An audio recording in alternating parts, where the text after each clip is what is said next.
Ito raw hong Bagyong Kabayan napanatili ang lakas habang kumikilos sa may katubigan sa silangan po na bahagi ng Davao Oriental.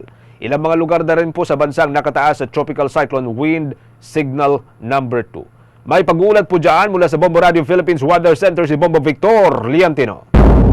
Magandang umaga, Bombo Genesis. Narito na nga itong ating ulat ng panahon para sa araw na ito. Napanatili pa rin ng bagyong si Kabayan ang kanyang lakas habang patuloy na kumikilos dyan sa may katubigan sa silangang bahagi ng Davao Oriental. Malawak ko itong kaulapang dala ni Kabayan at kasalukuyan ay nakakaapekto na ito dito ho sa malaking bahagi ng Mindanao. Sa ngayon ay nagdadala na nga ito ng malalakas na pag-ulan at hangin dito sa naturang rehiyon. Batay sa kasalukuyang tracking ng bagyo, posible itong maglandfall dyan sa may baybayin ng Davao Oriental o dyan sa may bahagi ng timog na bahagi ng Surigao del Sur ngayong umaga. Inaasahang itong tatawid naman dyan sa masalimuot na terrain ng Mindanao at lalabas naman sa Sulusi ngayong hapon at maaaring mamayang gabi. Dahil nga sa tinatawag na frictional effects na nauugnay nga sa mga ginagawang landfall nitong bagyo dito sa may bahagi ng Mindanao, posible itong humina at tuluyang maging low pressure area sa mga susunod na araw. Posible naman itong lumabas sa Philippine Area of Responsibility pagsapit yan ng Miyerkules ng umaga. Batay sa datos ng Bombo Weather Center, huling namataan si Kabayan dyan ho sa may bahagi o sa may coastal waters ng Caraga, Davao Oriental. Taglay nito ang lakas ng hangin na umabot sa 65 km per hour malapit sa gitna at mayroong pagbugsong umaabot sa 80 km per hour. Kumikilos ang naturang sama ng panahon at pakanlurang hilagang kanluran sa bilis na 15 km per hour.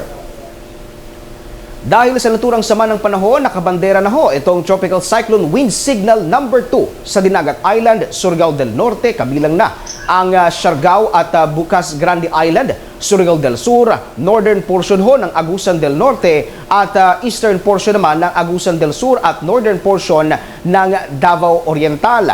Maaaring magdulot ito ng hanging higit sa 62 km per hour at hanggang 88 km per hour sa loobuyan ng hindi bababa sa 24 oras. Nakataas na rin ang wind signal number 1 dyan ho sa may Luzon, partikular na dito ho sa may southern portion ng mainland Palawan at Cagayan-Silio Island. Sa Visayas naman ay southern Leyte. Ito hong southern portion ng Samar at southern portion ng eastern Samar, Cebu. Kabilang na ang Camotes at Bantayan Island, Bohol, Siquijor, Negros Oriental, Negros Occidental at Guimaras. Umiiral din ito ho ang Tropical Cyclone Wind Signal number 1 dyan ho sa nalalabi pang bahagi ng Mindanao.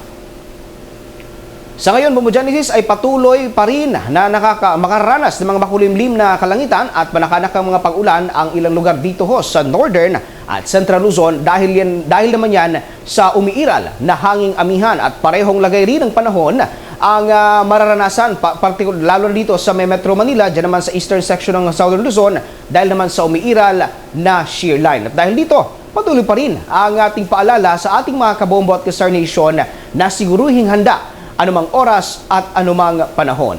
Bombo Vic? Yes, Bombo Genesis. Okay. 7 days na lamang, Pasko na, no?